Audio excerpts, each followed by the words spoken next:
Bienvenidos a Expertos de Sillón. Este es el podcast en el que cada episodio hablamos con un invitado o invitada y les preguntamos sobre sus placeres culposos, teorías totalizantes, aquellas obsesiones que les consumen la vida. Yo soy Alejandro Cardona. Y yo soy Sebastián Rojas. Y hoy estamos aquí con Juan Álvarez. Juan, bienvenido a Expertos de Sillón. Sebastián, Alejandro, qué gusto verlos y saludarlos. Bueno, para las personas que nos están escuchando, Juan es escritor y es investigador del Instituto Caro y Cuervo. También es el autor de 2 novelas, una que se llama Aún el agua y otra que se llama La ruidosa marcha de los mudos. Y también es autor de un libro de ensayos, ¿lo llamaría yo? Sí, claro. ¿Es la forma de caracterizarlo? Sí. Un libro de ensayos que se llama Insulto, breve historia de la ofensa en Colombia. ¿De qué vamos a hablar hoy, Juan? Vamos a hablar de eso, del insulto, como de algunas derivas, me imagino, y de lo que a ustedes dos se les ocurra alrededor como de esa ecuación de maltrato que parece que se puede hacer con el lenguaje. ¿Cómo te obsesionaste vos con los insultos? O con el insulto. O sea, ¿fue primero una obsesión como por decirlo así, las malas palabras, la vulgaridad, o fue con el acto de insultar? Fue como una obsesión intelectual. Y es como contradictorio, ¿no? Porque es como al insulto se le achaca toda esta irracionalidad, toda esta carencia de razonamiento.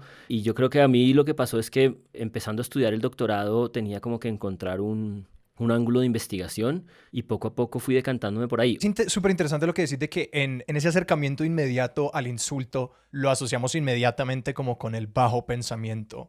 Pero, ¿qué es el insulto sino como la poesía en su forma más vil o como la poesía convertida en arma, ¿no? Porque es como que, bueno, ¿cuál es la manera más original o específica en la que podría emplear las palabras para probar un punto? Y que de una pues me hace pensar en Shakespeare, que es un gran diseñador de insultos. Total, no, absolutamente. Ahí hay como un sentimiento que identificas que para mí fue como definitivo y es como este desprestigio, ¿no? El insulto es como esta manera de tratar una región del lenguaje completamente desprestigiada. Es curioso, ¿no? Porque siempre cuando hay insultos o hay ofensas, siempre se habla que la gente se rebajó a. Claro. Cuando uno lo insulta, uno dice, yo no me voy a rebajar a hacer esto y lo otro.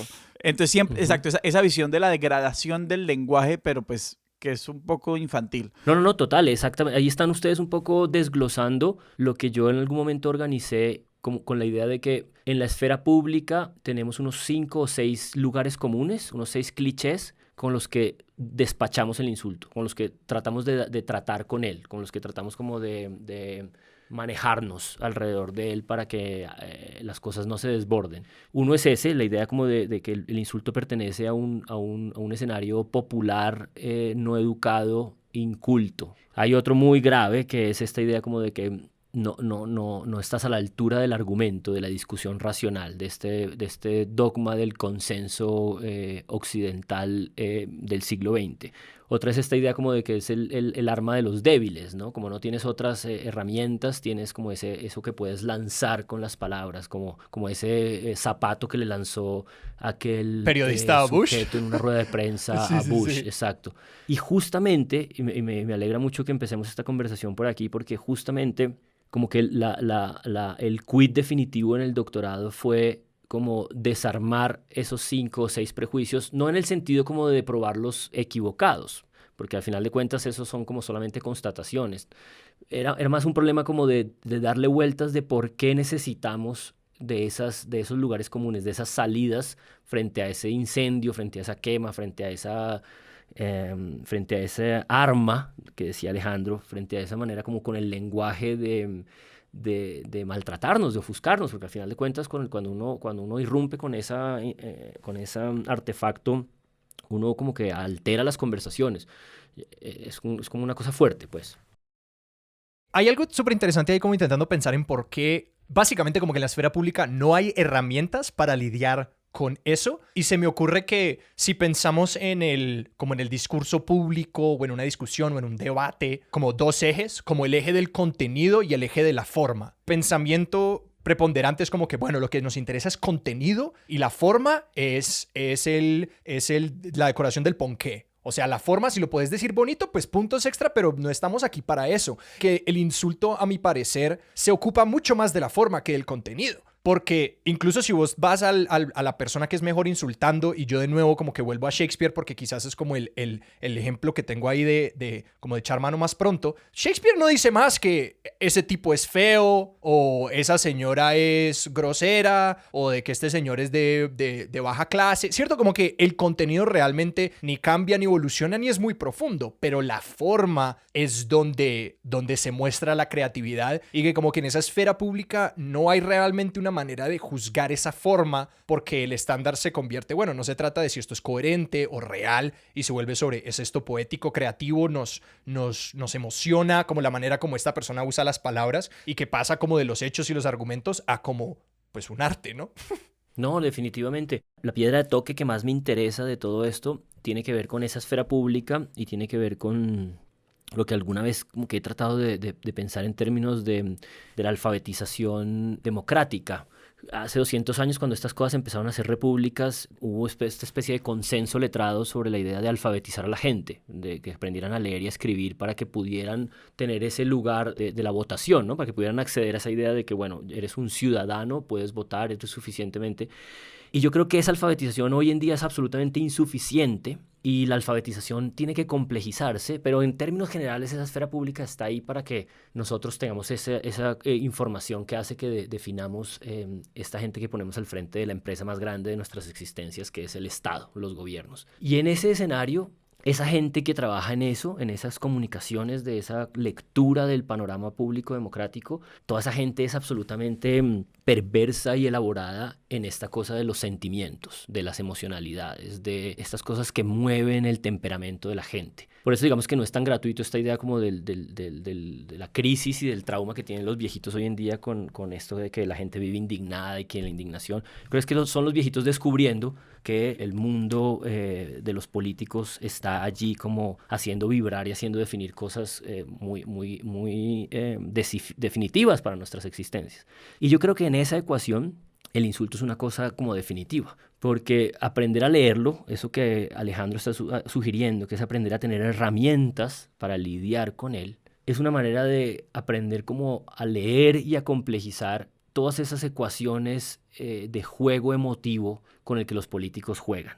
Y eso es un poco lo que yo terminé investigando justamente en la tesis. Lo que terminó pasando es que hubo un punto en el que yo dije, puta, esta cosa del insulto es una vaina muy bella, muy densa, es como que está ahí en el lenguaje, pero al mismo tiempo lo irrumpe y lo daña, es como el fracaso de la comunicación, pero hace parte, digamos, de la comunicación. Tiene una cosa inmanejable del humor y del gusto y de este wit que estás como describiendo de Shakespeare, tiene una cosa como popular e inmediata, fuerte, ¿no? Realmente, ¿para qué vas a estudiar el insulto si dice el dicho popular, cualquiera ve un insulto y sabe qué es, sabe al frente de lo que está? Entonces, esa cosa de las herramientas para lidiar me parece como el punto de llegada. Yo creo que la única razón por la que vale la pena como intelectualizar esto y detenerse en esto es porque creo que sí es posible contrarrestar estos lugares comunes un poco baratos, un poco politiqueros, de si insultas ya no entro en tu conversación, el insulto es de las clases incultas, como estos manejos simplones. Yo creo que sí es urgente complejizarlos, porque en el fondo de lo que está hablando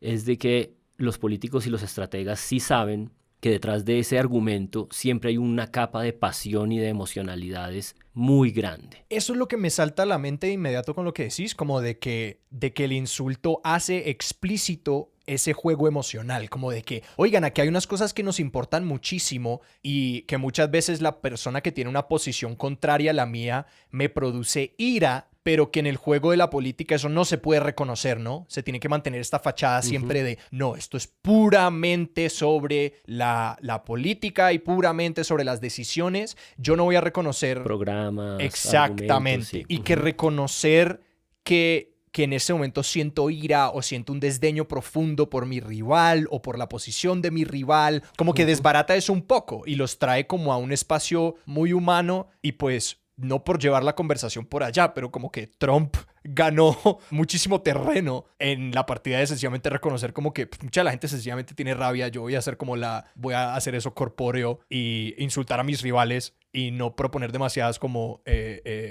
cosas puntuales, pero que pues es un candidato que ganó con un montón de insultos. Exactamente. Y yo creo que Álvaro Uribe Vélez hace exactamente algo muy parecido. Álvaro Uribe Vélez tiene construida esta fachada también de que contesta todo. Parte de la ecuación que por pensar en el insulto es esa idea de si uno pasa esa línea porque sigue hablando, ¿no? Es esta idea como del fracaso de la comunicación. Y yo creo que, por ejemplo, en ese orden de ideas, si hubiera ese plano de reconocimiento y de comprensión de que la vida pública es una cosa más compleja que los argumentos, los programas, los carices ideológicos, y de que hay una cosa emotiva, emocional muy fuerte, que es lo que el insulto pone de presente digamos, con vulgaridad, con cuerpo casi físico, ¿no? Cuando uno es insultado o necesita insultar o pasa esa línea, hay una cosa que lo desborda, incluso creo que eso se ha estudiado, yo no me quise meter mucho en eso, pero hay una cosa como hormonal que se libera, ¿no? Es parte de la adrenalina, del susto, ¿no? Cuando uno está en ese trasegar de pasar a los golpes, no sé si ustedes en algún punto de su vida han estado a punto de darse golpes, pero en general en esa intermediación aparece como este calentamiento del lenguaje. El lenguaje va calentándose y va mostrando un calentamiento del cuerpo. Y yo creo que si este país hubiera pensado esa relación emotiva entre Uribe y Santos, ese deseo de estos dos como de no poder llevarse y de que el argumento los anule, por otros intereses privados, por supuesto, que hay detrás muy, muy macabros, leeríamos mejor la realidad democrática, si no estuviéramos solamente en ese fetiche, en ese lugar común de argumentemos, leamos programas, y no, cojones, pensemos también que hay una dimensión emotiva que hay que aprender a leer en la democracia. Y es de hecho curioso porque una paradoja o una tensión, no sé, de la democracia siempre, pero sobre todo hoy en día es eso. No hay una idea de la democracia que es como, es una manera y unas formas institucionales para gestionar los conflictos, ¿no? Y en Colombia, con el tema del proceso de paz, se habla mucho de, bueno, sí, que se puteen en el Congreso si quieren, pero al menos ya nos están dando bala. Y eso es como la cúspide del proceso democrático es... Del credo liberal. Sí, del credo liberal es no vamos a poner la guillotina, sino que pues vamos a hablar. Vamos a hablar de esto. Sin embargo, está este desplazamiento que vos hablas de todas las emociones casi que negativas, belicosas, beligerantes de el mismo argumento. Cuando uno entra a ese plano, inmediatamente se vuelve un demagogo, se vuelve... Pues sí, al apelar a la emocionalidad te salís de todas las formas del discurso de la famosa racionalidad, que es la que tenemos tan entronizada. Algo que sí agregaré a eso, solamente porque estabas diciendo como hablando, pues aclarando el lugar, la emocionalidad en el discurso público, pues sí diré que sí creo que hay un espacio como súper permisible de la emocionalidad, que es el que viene desde la virtud y la exaltación de lo positivo, y que es como el opuesto del insulto. O sea, yo estoy pensando como en estos grandes discursos, como Yo tengo un sueño de Martin Luther King, que es como una cosa... Sí, pues que habla mucho y tiene mucho contexto histórico y todo esto, pero que se le permite en ese espacio, pero porque es desde la virtud y es como hablando de lo que sí se quiere, de lo bueno, pero nunca insultando como el problema. Está diciendo como, a esto es a lo que queríamos llegar, virtudes, exaltación de lo que sí hay, todas estas cosas. Sí. No, está muy tenso. ¿Cómo llegamos tan rápido a un lugar tan denso? Ojo que aquí un poco me da la impresión de que en esto que hemos estado como conversando y arrojándonos encima con ideas, no estamos como simplemente poniéndonos en el otro lado del balancín y diciendo que todo eso que se construyó antes alrededor de la racionalidad y el argumento es una estupidez, ¿sí? O sea, no es tan simple como eso, ¿no? Yo pensaba mucho en Antanas Mockus y en esta cosa del vaso de agua, ¿se acuerdan? Cuando él ya apareció con ese vaso de agua en una mesa con Horacio Serpa, que les dijo justamente esto, ¿no? Como hay que desescalar. Y ese credo liberal que señalaba Sebastián ahorita, no es una estupidez, es una cosa que ha construido sociedad durante todo el siglo XX de manera salvaje. Es decir, hasta cierto punto, claro que es cierto que la transición de la violencia física al lenguaje es una transición definitiva en las sociedades humanas, pero creo que ahorita no es suficiente para entender cosas y ese es todo el punto, ¿no? O sea, como que para entender y descifrar por completo a un animal político como Uribe, creo que también hay que saber cómo leerle los insultos y no dejarse simplemente desplegar por ellos. Eso es todo, ¿no? Digamos que no es como que yo esté aquí poniendo de presente una una insuficiencia por completo del argumento, sino es como más una voluntad de complementar la complejidad de lo que está en juego cuando todas estas gonorreas que están en el poder o aspiran a estar en el poder se juegan muy salvajemente por conquistar la persuasión de las personas. Ojo, esto pasaba en el siglo XVIII, en el siglo XVII, por ejemplo, en el púlpito con los curas, ¿no? O sea, los cúlpulos en el púlpito, o sea, eran capaces de decir barbaridades. Exploremos un poquito esa distinción también, como la puteada como la pedrada, ¿cierto? El hijueputazo, el gonorrea, la grosería, versus el insulto y hasta si se quiere la ofensa. Esa me parece una distinción como básica pero procedimental importante. Una cosa es como la grosería, la pedrada y otra cosa es la elaboración. Y la elaboración tendemos a despacharla desde unos lugares comunes absolutamente consolidados. Es decir, nos falta, y yo creo que eso parte de una cultura que le hace falta herramientas de la calentura de la conversación. Es esta idea de que en Colombia entre el su merced, la gesticulación respetuosa y el arma que te dispara, no hay una diferencia, ¿no? No hay Me colabora con la salida. Me colabora con la salida y ¡pum! No hay como una distancia, ¿no? Y esa anulación de esa distancia entre el lenguaje y la violencia, ese credo liberal democrático en el que confiamos mucho de que uno sale de la violencia cuando entra en el lenguaje, bueno, no, resulta que hay una franja intermedia, un agua internacional así como gigantesca, en la que uno con la palabra ejecuta una cantidad de violencia gigantesca.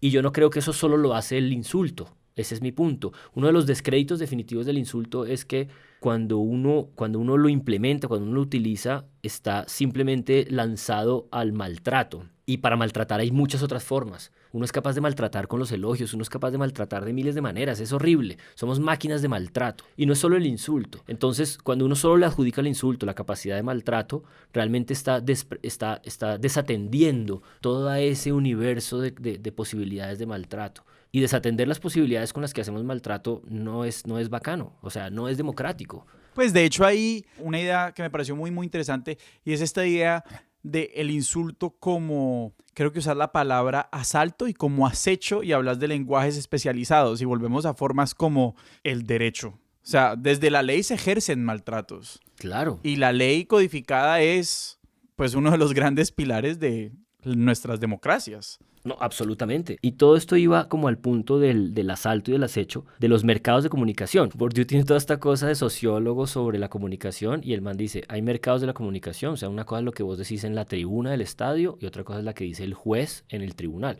Cojones, por supuesto. El juez con 2 líneas dice, vas a la picota y te pone en la cárcel 15, 20, 30 años. O sea, son palabras. Son palabras en una estructura de la ley, una estructura institucional, lo que ustedes quieran.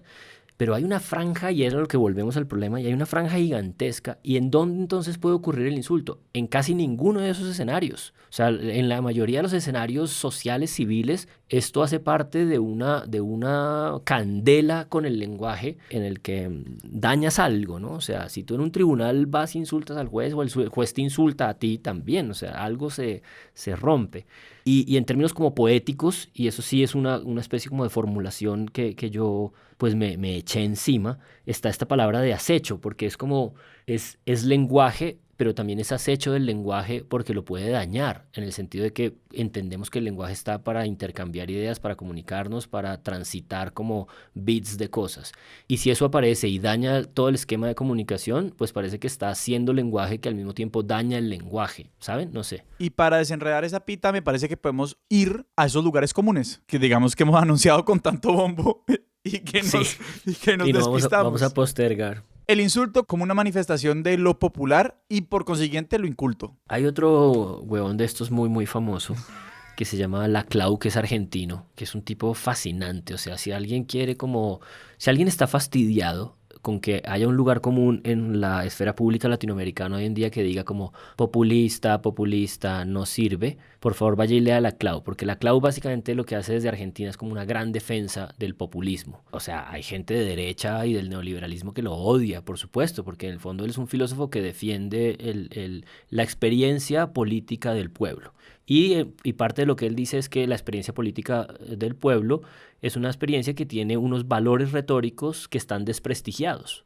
Hay una cantidad de cosas que el pueblo demanda y que el pueblo piensa y que el pueblo experimenta en su lenguaje, que este cierto credo liberal, neoliberal, desprecia. Laclau en general nunca entra a este espectro como del problema del insulto, pero en el fondo el problema que él está pensando está ahí. Y esta idea de lo popular inculto, insultante, como una cosa degradada, uno de los argumentos recurrentes que uno ve es esta idea como de se nos está saliendo de las manos, hay demasiada gente votando, ese ítem que tenemos para definir quién vota, que uno supone que la democracia ocurrió como de un día para otro. No, que fue una gran pelea, ¿no? La franquicia. No, total. Pues, o sea, total. Que es que la gente no puede votar porque va a haber muchos idiotas votando, decían los lords en Inglaterra, y esta gente tiene muchas emociones muy fuertes y el miedo de la tiranía de la mayoría siempre ha estado. Exactamente. Y entonces, ¿cómo empiezas a configurar eso? Entonces decían, bueno, no, de pronto para no ser idiota del pueblo necesitas tener 20 hectáreas o 2 hectáreas y un ingreso de 2 céntimos con no sé cuántos peniques. Y estas cosas se escribieron, estas cosas fueron leyes. Y entonces fue una cosa transitoria, no fue una cosa como de que sacamos a los españoles y entonces empezamos a votar todos, ¿no? O sea, las mujeres no votaban hasta 1940 y no sé cuánto, ¿no? Es decir, es una cosa delirante. Entonces es una negociación, es una disputa por cuáles son los valores retóricos que están permitidos. Y ahí yo un poco lo que siempre he pensado es que realmente en esos prejuicios uno supone que uno está pensando es una característica de ese sujeto social al que eso se le está asignando. La gente está diciendo lo popular, lo inculto, lo que cae en el insulto, y uno está asumiendo entonces que tiene que pensar ¿dónde está eso allí en esa gente? Y es, no, marica, es una adjudicación. Alguien le está adjudicando eso al pueblo, al sujeto social pueblo. Y por lo tanto, como alguien se lo está adjudicando, tú no tienes por qué ir a investigar y a pensar si el pueblo cómo insulta o si insulta mucho. No, tú lo que tienes es que interrogar la adjudicación. ¿Quién está adjudicándole eso al pueblo? ¿Quién está diciendo, yo no debato más contigo porque pasaste del argumento al insulto? ¿Quién dijo que eso debía ser así? ¿No? O sea, yo estoy diciéndote una grosería. Yo no sé si tú te sientes insultado o no. Yo estoy diciendo una idea. Yo no sé si tu ideología se siente insultada o no.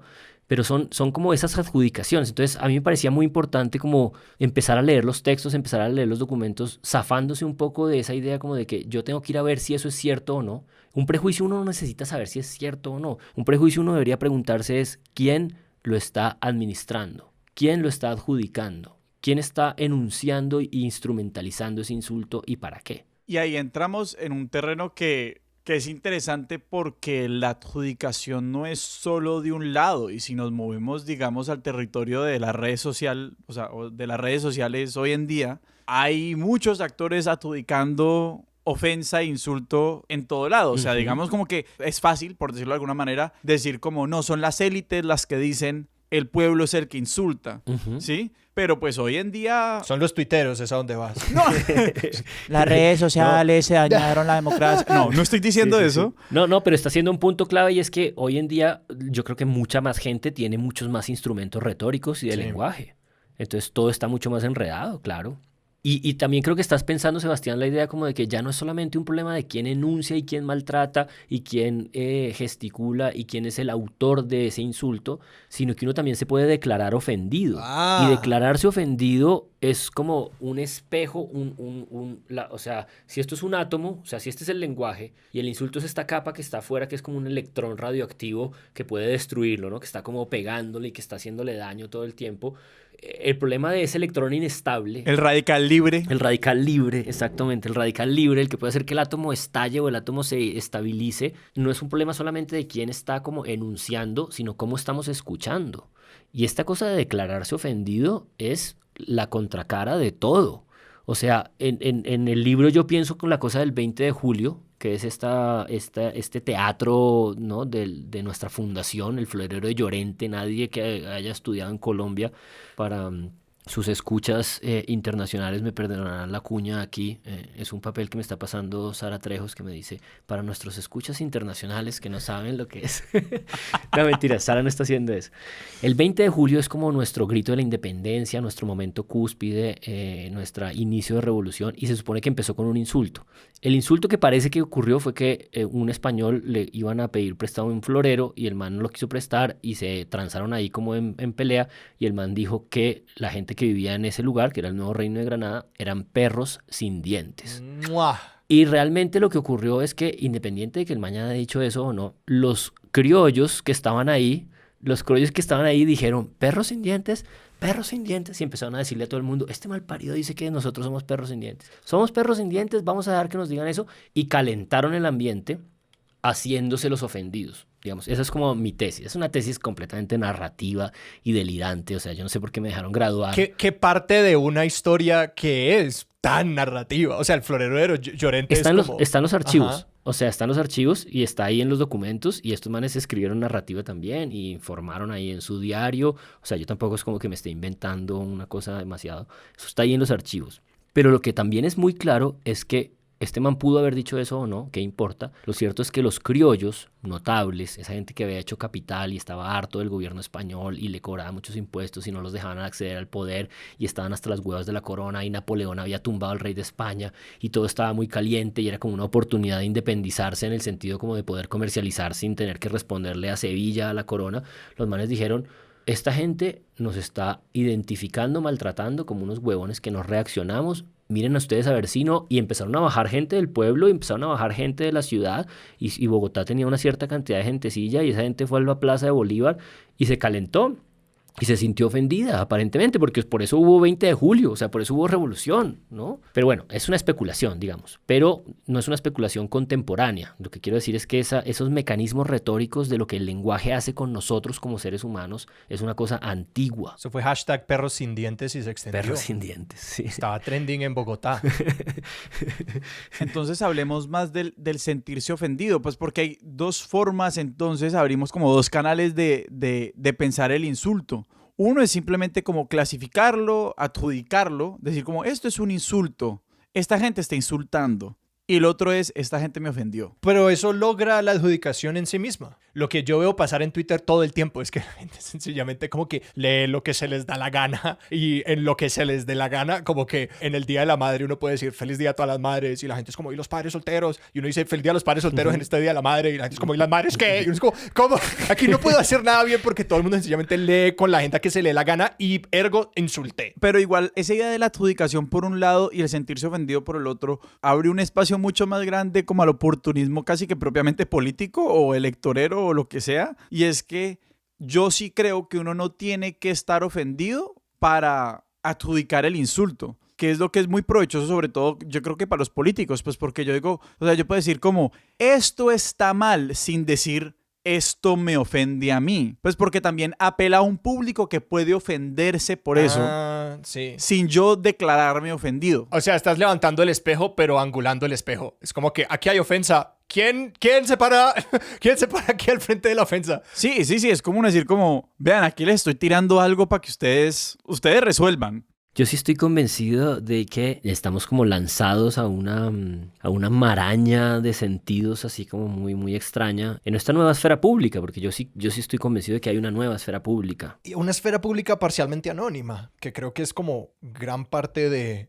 la razón por la que los insultos son tan rampantes en Twitter, porque uno puede estar ofendido, ofender, adjudicar insultos y dirigir insultos sin uno como asumir una responsabilidad realmente personal, dependiendo de como la relación de uno con la cuenta del público que tiene en Twitter en general, o con cualquier otro espacio como virtual público. Sí, puede ser. Hay gente que ha pensado eso como en términos de plaza de mercado, ¿no? Como, ¿qué grita la gente en la plaza de mercado? Cualquier cosa, ¿no? Y no hay demasiado rastreo de eso.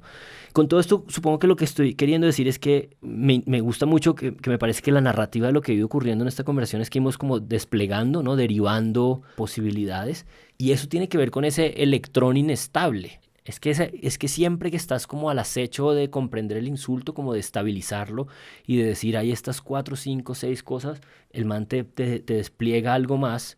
¿Qué me dicen del insulto con cariño entre los amigos? ¿Qué me dicen de esa dimensión de ustedes acaso han tenido una relación homoerótica con sus semejantes masculinos, heterosexuales o homosexuales, en donde el cariño no haya pasado en algún grado por un pequeño insulto que se tienen? Yo tenía un juego con un amigo mío en el que literal nos sentábamos a inventarnos insultos creativos sobre el uno y el otro, y también como cualquier amigo de nosotros, pero principalmente como el uno del otro. Y él me decía cosas como, vos sos la personificación del azúcar en polvo, vos tenés cara de que todavía revisas tu Neopets, como este tipo de cosas, como intentando sencillamente como ser muy creativos. Claro. Me decía que yo solamente trabajaba como actor en comerciales de inmigración, como sencillamente intentando como ser, como ver qué tan creativos era, y es una de mis actividades favoritas en la vida Claro. porque partía puramente de como una total confianza primero en como en podernos insultar, en podernos por debajear. Claro, porque el otro nunca te va a contestar con que me estoy sintiendo ofendido, se rompió esto, gonorrea, vámonos a las... No. Yo he intentado replicar ese juego en otros ambientes con muy poco éxito porque había una comprensión de que esos insultos tenían menos que ver con un carácter real y más con impresiones inmediatas sobre la persona. O sea, sencillamente como de casi como si entraras a una sala de casting, ¿cómo registrarías? Que era como la manera en la que nosotros pues no nos poníamos muy personales y decirle como tu relación es mala con tus papás por X, que es como que ok, quietos aquí. O de pronto uno hasta se mete con eso, pero que es, yo lo pienso un poco como la manera en la que los perros al jugar simulan la pelea.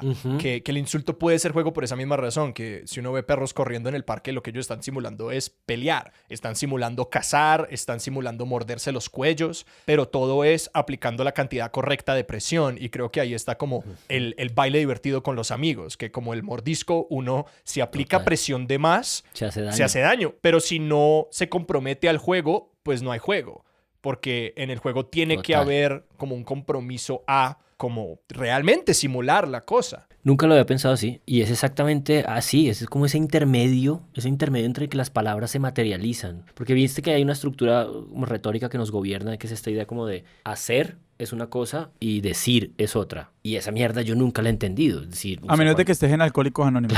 o delante de un juez. Realmente no es así, o sea, las palabras es un artefacto que permea la materialidad permanentemente. Es la tecnología de permeación de la materialidad y de la realidad absolutamente permanente y oblicua. Dicho de otra forma, las palabras sí hacen. Ese dicho tan controversial del inglés, que como que palos y piedras me pueden herir, pero las palabras nunca me pueden tocar. Y es como, no, a mí me han tocado varias veces las palabras. Exactamente. Como, más de una vez. Exactamente. Era de los eslogans de campaña de Andrés Pastrana que decía, yo no digo, yo hago. Y es como, no, marica, probablemente no hiciste nada porque no decías tampoco nada. O sea, no es así. ¿No? Esa estructura retórica, esa estructura metafórica de comprensión del mundo de que las palabras son una cosa. Y la profunda ironía de tener un eslogan que es yo no digo, yo hago, dice el eslogan. Como que tuerce el cerebro un poquito total. de como que, pero esto es como la bandera de tu campaña y eso hace cosas, pero estás diciendo que no. Es como, esta afirmación es una mentira.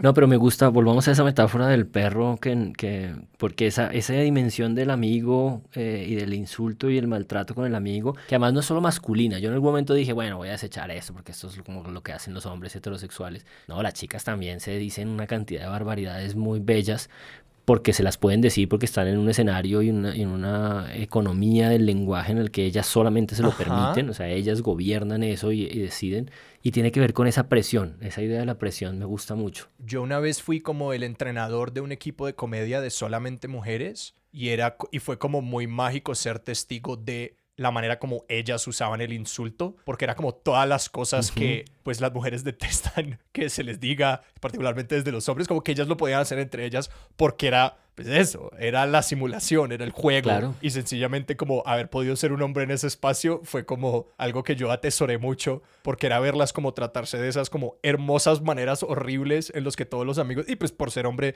yo sencillamente había sido testigo de eso en espacios masculinos, y luego verlo como con las mujeres era como que, sí, todos los amigos se tratan horrible y eso es lo mejor de ser un amigo. No, y es la entrada también al asunto del afecto, a esa gran dimensión del humor, porque eso que estás describiendo es en el fondo como la existencia de la comedia contemporánea, porque durante mucho tiempo la comedia fue como el maltrato a otro tipo de sujetos, pero hoy la comedia en parte opera por la posibilidad, por eso esos personajes como Godofredo Cínico Caspa y este man en Estados Unidos, el que hace de conservador radical, The Colbert Report.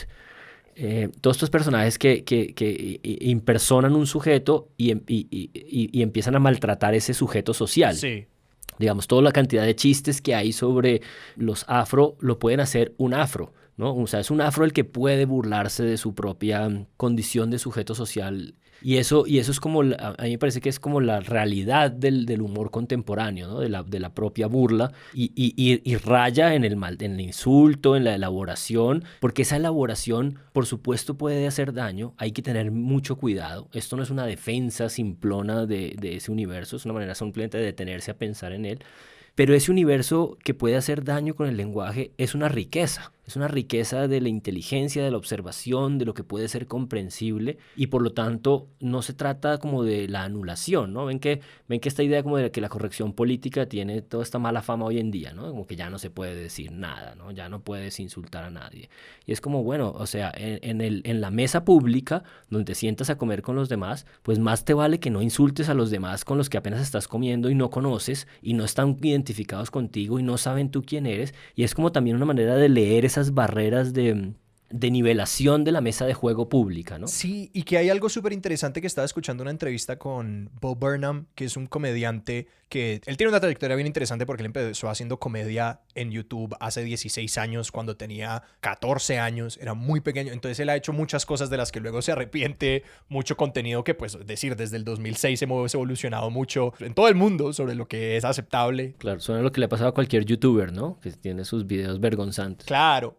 A lo que iba es que en una entrevista Bob Burnham hablaba de cómo él entendía y le chocaba cuando los comediantes decían, pues se quejaban de sus detractores y de sus críticos, porque él era como, oye, tú llevas como 2 horas hablando de tu posición retórica frente a las cosas, ¿por qué te molesta tanto cuando la gente, cuando tu público hace exactamente lo mismo? Como que ahora ellos están dando su parte, que es esto me gustó, esto no me gustó, esto me pareció ofensivo por esto. Y puede que no lo estén haciendo entre chistes, pero están haciendo esencialmente el mismo ejercicio. Y de que en esa otra posición es como que ya no se puede decir nada. También se está diciendo como, por favor no nos critiquen tanto. Como que es la misma molestia.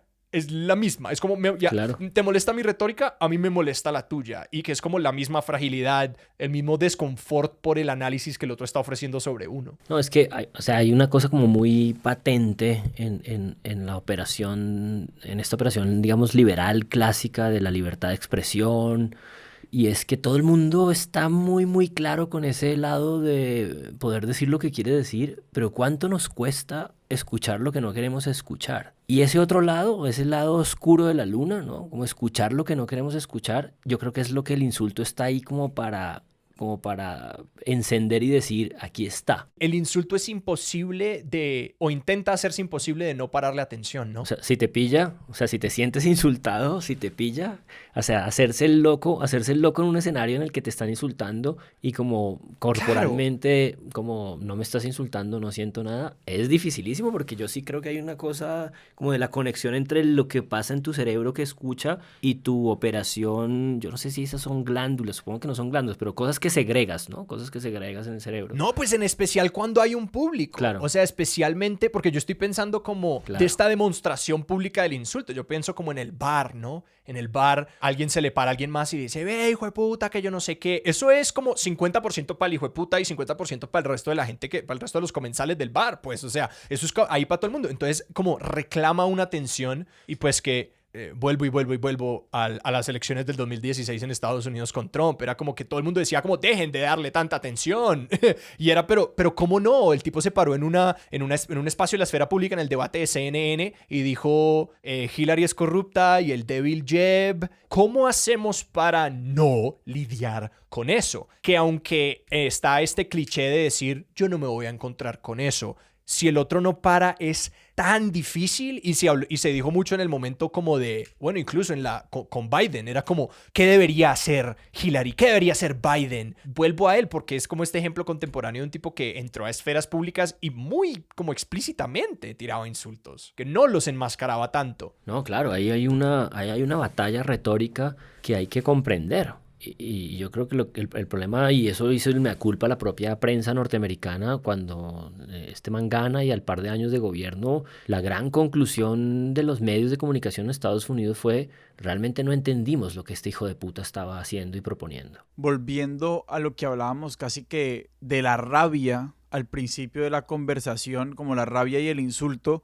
otra faceta de esa rabia o otra emoción muy grande dentro, digamos, lo que puede generar insulto es el dolor, o sea, la injuria. O sea, no solamente la injuria, pues porque eso es otra dimensión, pero es el dolor. Y creo que tampoco en nuestro andamiaje democrático institucional nos cuesta mucho generar espacios para procesar el dolor. O sea, estos experimentos de comisiones de la verdad y ejercicios de memoria son más o menos lo que tenemos para hacerlo, pero nos sigue costando mucho trabajo hacerlo desde lo público, pues porque es que reconocer el dolor de los demás y cuando hay tantos dolores se vuelve muy complejo. No, y pues es una cosa casi paradójica porque las instituciones realmente no tienen el mejor kit de herramientas para lidiar con las emociones personales y grupales. O sea, es como... Sí, pues porque vuelven a la idea de la racionalidad como Claro. lo que funda todo. En parte están construidas para limpiar eso, porque eso es lo que hay que como decantar, eso es lo que hay que sacar de la ecuación, ¿no? ¿Por qué nos vamos a poner con todos los problemas que implica la complejidad emotiva de un sujeto social como la comunidad LGTBI o como la comunidad negra raizal en la ciudad? Entonces, como demos trámite a esas cosas sin interrumpirnos con lo emotivo. Y eso en parte tiene sentido como para poder lidiar y hacer velocidad en esta cosa tan extraña y tan compleja como es como que 8 o 9 millones de personas vivan en 10 kilómetros cuadrados, pero al mismo tiempo es muy brutal. Y yo creo que es justamente la realidad contemporánea, expresiva, compleja, desbordando la democracia. La democracia está desbordada hace mucho tiempo en muchos lugares, como digamos, instrumento y como estructura y como arquitectura para lidiar con las diferencias privadas y de millones de personas. Y el insulto está ahí como para hacerlo patente. Que con esto de nuevo no estamos diciendo que la democracia es una huevonada y que patéenla y échenla al traste, ¿no? Pues, sí. No, justamente la estamos respetando en el sentido del cariño más grande que puede haber de algo y es como detenerse a pensarla, ¿no? O sea, cómo cuidarla, cómo repararla, cómo tratarla. Hubo un momento en el que cuando estábamos haciendo el libro, en estas cosas que les he ido contando de mis peleas con el editor, yo tenía un editor que era un loco y por fortuna teníamos una editora de mesa que fue como la que intermedió entre nosotros. Voy a nombrar sus nombres porque los quiero mucho y les tengo mucho cariño y mucho agradecimiento. En ese momento el director editorial de Planeta Colombia era Marcel Ventura, que era un venezolano loco. Y teníamos una editora de mesa que es Paula Marulanda, que es una mujer brillante. Y en esa negociación Marcel siempre me decía, es que no entiendo si tú estás a favor o en contra del insulto. Y yo le decía, cojones, ninguna de las dos. Estoy aquí tratando de poner el pellejo contando esta cantidad de barbaridades y esta historia de Colombia para tratar de entenderlo. Y no es un problema de tomar una posición o no. Ahí es como que estás en dos planos de realidad que no se corresponden. No estás tratando no es como que te estés fajardeando, que es esta cosa como de la anulación del centro. No tiene nada que ver con el centro, no tiene nada que ver con estar a favor o en contra. Tiene que ver con la operación cognitiva que significa tratar de entender algo. Y es como pasmarse ante ello, ¿no? Como arrobarse entre ello. Como observar y ante entender algo que es como, ¿estás en contra o a favor de la realidad? No, pues ahí está. Sí, exacto. Sí, yo estoy aquí, eso es todo. Ya me cuesta trabajo estar aquí, sí. Sí. En ese sentido estoy en contra. Sí. Yo quiero hablar de Britney y no es solamente porque me vi el documental Framing Britney Spears anoche, pero yo quiero hablar de Britney porque me ha estado rondando la cabeza un poco en torno a esto, porque en el documental hay una parte como de que pues se muestra cómo los medios cubrían a Britney Spears en los 2000 temprano y cuando se separa de Justin Timberlake y ella es la mala y hay todos estos insultos increíblemente misóginos que en el documental señalan cómo coinciden con el incidente de Mónica Lewinsky con Bill Clinton y de pues estos insultos misóginos, machistas, todo lo que quieran, abusivos enormemente en contra de estas mujeres. Y mi pregunta va por como a quienes les permitimos insultar con impunidad. Sí creo definitivamente que hay sujetos sociales, hay instancias, hay escenarios de mercado de lenguaje de comunicación, hay patrimonios culturales, desde los que es más dado, más aceptado la irrupción, el descrédito, la desgracia, el fracaso de entrar en estos territorios del maltrato del lenguaje. Fíjense, por ejemplo, que cuando uno entra en un artista, está esta idea como de la injuria estética. Y si uno está en el plano de la injuria estética, es como que hay un capital cultural detrás tuyo que te permite esa posibilidad como de ser un enunciador insultante. Pero sí, ¿no? Un poco para cerrar ahí el asunto de Britney, o sea, claramente hay sujetos sociales a los que están acorralados más que otros. Y eso hace parte de esas adjudicaciones, ¿no? Que hablábamos en un momento también ahí con Sebastián, ¿no? Al pueblo le está menos permitido. Si ustedes están en esta disputa política, ¿no? Supongamos esa mesa que no existió entre los jóvenes de la primera línea de Cali en Siloé y este marica de nuestro presidente Uribe, nuestro presidente Duque. Perdón por el lapsus. 2002 all over again. Le pasó lo de la ministra de Justicia. Y este incompetente, y este man va allí y se sienta a hablar con ellos. Si el hombre presidencial les suelta un insulto a ellos, la conversación va a seguir. Pero si ellos le sueltan un insulto a él, si lo empiezan a buchear o empiezan a hacer ruido, o empiezan a hacer palmas o interrumpen la cosa, este man, por la propia estructura que los rodea, va a decir: aquí no hay garantías para la conversación, aquí no estamos llegando a ningún acuerdo, aquí no hay un control de la discusión, por lo tanto yo me voy. ¿Saben? O sea, es como ese balance. Y ese es un balance muy fugaz, muy rápido, porque es de lenguaje. Es de esta cosa rápida que hacemos como en ese electrón de la comunicación. Quiero que hablemos un poco más del humor, porque en eso que dice Alejandro sobre el mea culpa que hacen los medios ahora que revienta el caso Britney, pues digamos otra vez con fuerza, y que dicen como, nosotros nos burlamos, nosotros la estigmatizamos, nosotros la tratamos como una estúpida.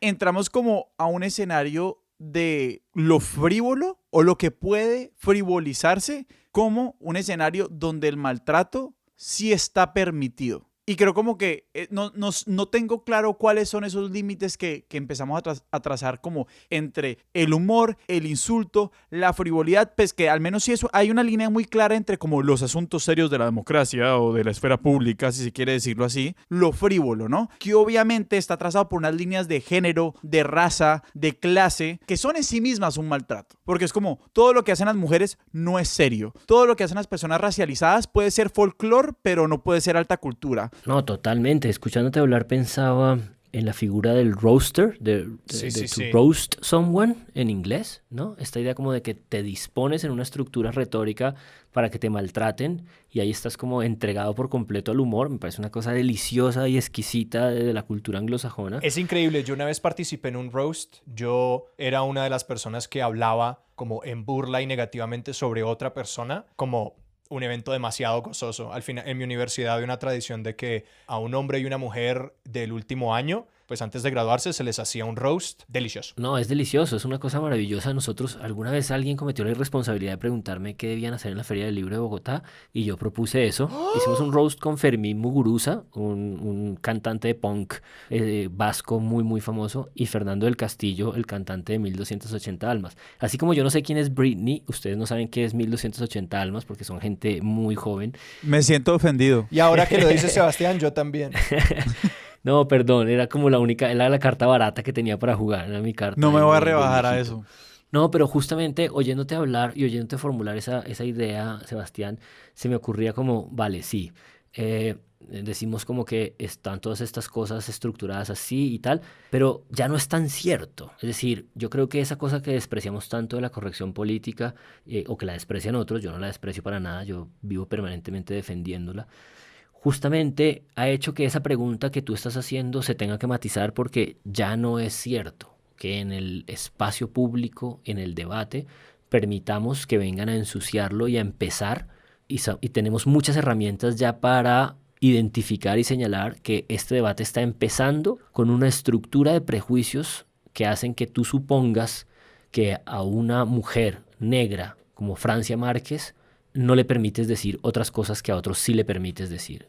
Y hay como una conciencia del level field, ¿no? Como de la inclinación del escenario de juego que está mucho más explícita, mucho más en discusión pública, ¿no? Es como si cada partido de fútbol empezara con una pequeña discusión de cuál es el reglamento. Y yo creo que cada vez develamos más y volvemos un poco a ese punto del principio que a mí me interesaba, y es que con mucho esfuerzo y con mucho tiempo yo terminé imaginando, queriendo creer que lo que vale la pena de detenerse a hacer toda esta reflexión delirante de todas estas derivas alrededor del insulto, que insisto, nadie quiere ocuparse de ellas porque es como un abismo oscuro y espantoso. Cuando nos detenemos en esto, yo creo que sí estamos ofreciendo posibilidades de enriquecer las herramientas, no el debate democrático, sino las herramientas con las que uno entra previamente a experimentar ese debate público democrático. Hay algo que me quedó rondando la cabeza que era como en cómo hay un llamado como a, no, la ley ha de ocuparse de esto y deberíamos legislar más este espacio. O llevemos este espacio a la corte, ¿no? Cuando se dice como esta persona es un abusador o esta persona es una mala persona y hay como unas posiciones que surgen ahí que era como, ¿rompió la ley? No, si no, ok, esto no es un problema, te estás quejando mucho. Y es como que no, pero esta persona es como serialmente la peor persona para trabajar con o es un abusador. No, y es que el afán a veces de legislar es el mismo afán clasificador. Es decir, ¿esto es ofensa o no es ofensa? Claro, claro. Claro. Y que dentro de eso surge la figura de la cancelación, que es una palabra que se ha vuelto como de auge en Estados Unidos, especialmente ahora, pero que es un poco la estructura de no hay un amparo legal para lo que le queremos hacer a esta persona, que es sencillamente decir, esta persona no está rompiendo ninguna ley, esta persona no está técnicamente haciendo nada ilegal, pero queremos desde la esfera pública, no desde un espacio legal. Sancionarlo y que la gente considere más lo que está haciendo. Claro. Exactamente. Total. Y el insulto en el fondo queda como ese espectro imposible de capturar por completo. Si tú resuelves que lo que vas a definir frente al insulto es un problema jurídico, no lo vas a capturar, no lo vas a resolver. Y esa es una riqueza del lenguaje muy, muy inestable y que vale la pena eso, ¿no? Como simplemente tener en mente para no dejarse empobrecer como con el bien y el mal. Pero es que hay algo de un lugar común que digamos, no examinamos, que es precisamente al que quiero volver porque me parece que es como uno de los lugares comunes que sí tiene más validez y entonces, como de nuevo, vale la pena detenerse. Es esta idea de que el insulto es el arma de los débiles. Que de hecho yo lo siento más como en este momento o digamos posicionarse como ofendido o insultado es un arma o es una herramienta que uno tiene, que muchas poblaciones marginalizadas excluidas tienen para reclamar algún tipo de justicia. Porque es que estamos hablando que la gente está parada sobre un nivel de exclusión imposible o al menos muy difícil de responder o de reconciliar desde mecanismos que existen por fuera del lenguaje. Sí, como si empezamos a hablar de, no sé, un tema de reparaciones de algún tipo, a muchas poblaciones, hablamos de mujeres, hablamos de poblaciones racializadas en muchas partes del mundo. Usted no le puede poner un número a eso, ¿cierto? Usted no le puede decir, no, a las mujeres les corresponden tantos, a toda mujer le corresponden tantos millones de pesos por todo el trabajo no remunerado que han hecho las mujeres en tantos siglos, ¿sí? Entonces, ante esa imposibilidad, uno sí dice, tratemos la injuria desde el lenguaje. Y reconozcamos todas las formas como nos insultan desde el lenguaje o como nos por debajean desde el lenguaje. Y creo que aquí me estoy saliendo del terreno como del insulto propiamente, como del putazo, pero sí hay todo un terreno de elaboración que es insultante y que es maltratador, que como que me hace que yo me sienta un poco, no sé, como incómodo con no tratar esta idea de que reclamarse insultado o ofendido o injuriado por algo sí es un arma viable que tienen, digamos, muchas personas que han sido debilitadas por el poder, porque es que es el tema, no es que sean débiles, es que han sido debilitadas. No, pero Sebastián, es que estás volviendo a esa escena del 20 de julio. Si llega a ser cierto este delirio de que los criollos construyeron un teatro de operación en el que fueron a pedirle, porque claro, sabes que en el siglo XIX hubo toda esta idea como de que el 20 de julio ocurrió de manera espontánea, de que esto que pasó alrededor de Llorente fue un accidente. Y en el siglo XX los historiadores empezaron a reelaborar sobre eso y llegaron a la conclusión de que eso fue un teatro construido, de que eso fue gente que fue a provocar a Llorente y que Llorente era un tipo mal hablado y que se sabía que era rabioso y era un tipo tal. Y a raíz de esa provocación la capitalizaron y produjeron transformación. Es decir, en 1810, el 20 de julio, en Bogotá, y luego como una cosa que se propagó, aunque antes había ocurrido también, empezaron a ocurrir cosas.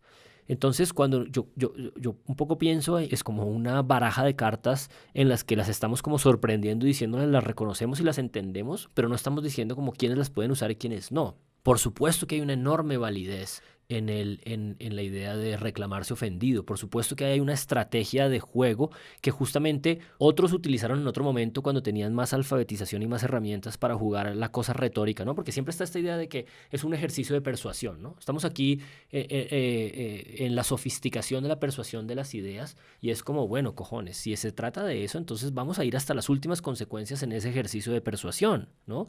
Y en ese ejercicio de persuasión vamos a hacer teatro también, entonces.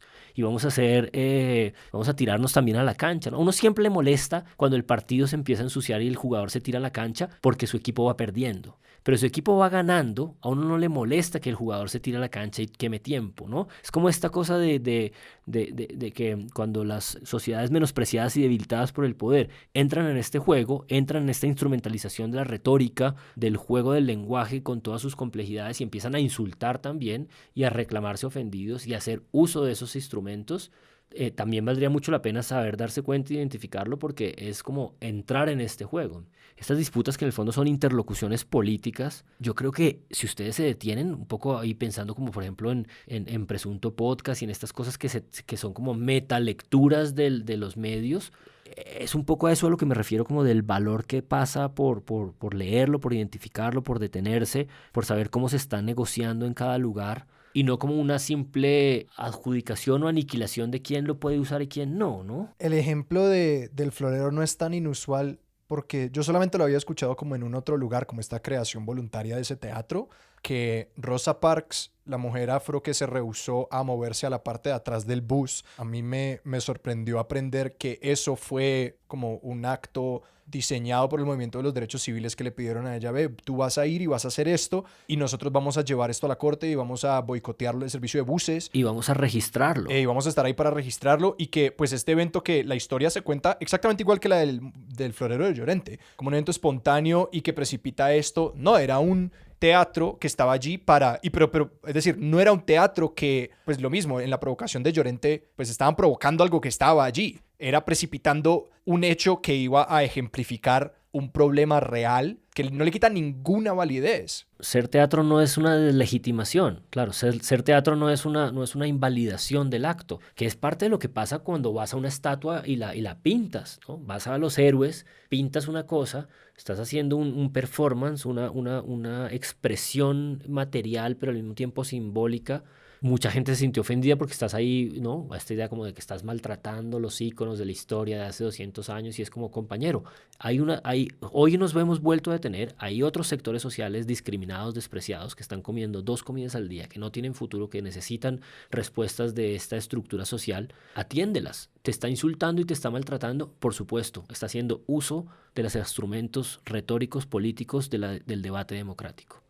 Y en parte esa inestabilidad que transita y que toca la agresividad, el ruido, la violencia, por supuesto que tienen que ocurrir, pero más allá de que tengan que ocurrir o no, por supuesto que tienen que ser leídos, que tienen que ser reconocidos. Yo puedo seguir hablando 3 horas. Pero Juan, si algún imbécil no entendió... No, a ver, pero yo quiero, quiero solamente acotar una cosa que es que... no entendió Si algún imbécil no entendió o algún ñoño necesita leer más... No pasamos esa raya. No pasamos esa raya. No, mentira, yo no me quiero ir sin insultar al oyente. No, es la única nunca, oportunidad. al oyente no. Es la única oportunidad que tienen. Es la única oportunidad que tienen de insultar al oyente. Ajá. No, simplemente quiero dejar a modo de decirlo y no va a quedar en el episodio Ok, porque hágale, realmente se los... Póngale otras 3 cabezas a esta hidra, gonorrea. Otra de las grandes paradojas de nuestra hijueputa democracia es que, o de la democracia liberal, lo que sea, es que al mismo tiempo, o sea, que reclamamos por igual que las cosas no sean espontáneas. O sea, ¿sí me entendés? Como juzgamos que haya teatro, que haya intención detrás de los actos en la esfera pública, para que haya provocación y para que haya una puesta en escena que a la larga una puesta en evidencia de otras cosas. Y al mismo tiempo también juzgamos la espontaneidad. Pero pues obviamente esto es una jugada desde el poder, ¿no? Que gana con cara y gana con sello. Sí, pero yo diría ahí que lo bello es como que suele ocurrir que tienes 2 opciones. Una es como identificar esa estructura y salirte, o identificar esa estructura y a pesar de identificar esa estructura, seguir enganchado. Y esa ética de seguir enganchado es como la que a mí me parece más democrática que cualquier otra cosa. O sea, como que un demócrata es aquel que no renuncia a pesar de la operación de teatro como sea que se haya enrevesado y se haya enmarañado. No renuncia a seguir en el teatro. Porque lo que sí ocurre, lo que sí creo que ocurre también, y es como muy complejo, es que haces parte de ese performance democrático, porque estoy convencido, parte de lo que estamos conversando es que la democracia es un performance mucho más complejo que lo que nos han dicho, como de que argumentos van y argumentos vienen. No, cojones, o sea, o que van y votan, o que yo te escucho y tú hablas y yo escucho, ¿no? Estas esquematizaciones de la comunicación, del argumento y del consenso, ¿no? De la idea de que alcanzas un consenso. Porque esto no se agota aquí, eso también va por el elogio, va por otras cosas que rodean ese consenso y esa polémica. Pero una de esas definitivas yo sí creo que es el insulto. Y tengo la impresión, tengo la sensación, esto pues lo trato de decir ahí como desde el agotamiento, tengo la impresión de que es difícil, de que este caso es difícil de sostener ahí afuera. ¿Qué es lo que estás tratando de decir? Que a los líderes de las mesas de mañana de la radio les digas, bueno, cuando alguien aparezca aquí insultando, no lo cortes, o sea, no le pidas que no diga eso, ¿no? Y es como, no, tampoco, o sea, ¿qué estás pensando? Que la gente afine sus consignas, no sé, o sea, es como una inestabilidad de verdad muy intrínseca a la aparición. En general, casi nadie se encuentra en un acto de comunicación planeando previamente un efecto insultador. O sea, en general, o sea, si uno tiene eso en mente, pues probablemente prefiere no ir, no encontrarse en ese lugar, ¿no? Entonces es como ese carisma inestable de irrupción, de descontrol. Como que tú crees controlar algo cuando haces un teatro de ofensa, de maltrato, pero también se te puede salir de las manos, porque hay una cosa ahí como más fuerte que todos nosotros mismos. Juan, muchísimas gracias por esta conversación. No, ustedes, parce, qué video.